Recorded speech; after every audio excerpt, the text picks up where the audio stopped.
கருப்பு கொண்டக்கடலை சூப் பண்ண போகிறேன். அதுக்கு வந்து ராத்திரியே கருப்பு கொண்டக்கடலையை நம்ம ஊற வச்சுருக்கேன். இது வந்து இப்போ குக்கரில் தண்ணி ஊற்றி வேக வைக்க போகிறேன்.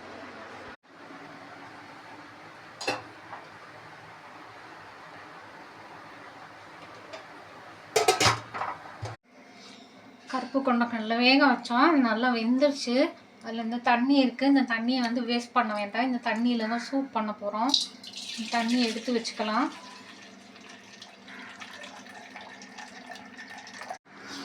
கொண்டக்கடலை சூப்புக்கு தாளிக்கணும்.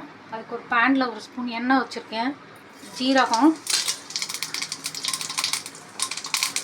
பெருங்காயம், கருவேப்பிலை, பச்சை மிளகாய், அவ்வளோதான். அடுப்பில் வச்சு கொதிக்க வைக்கிறது அதெல்லாம் கிடையாது. அப்படியே இந்த தாளிச்சதை கொண்டக்கடலை தண்ணி வச்சுருக்கோம்ல அதில் போடணும்.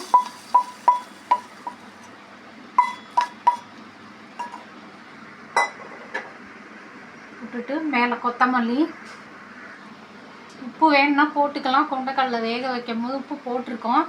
அதனால் தேவைப்பட்டால் இந்த சூப்பில் உப்பு போட்டுக்கோங்க. சூடாக இருக்குது. ஆறணுன்னு தான் மோர் ஊற்றணும். இல்லை இப்போ ஆறிடுச்சு. இதில் வந்து மோர் ஊற்றுறேன்.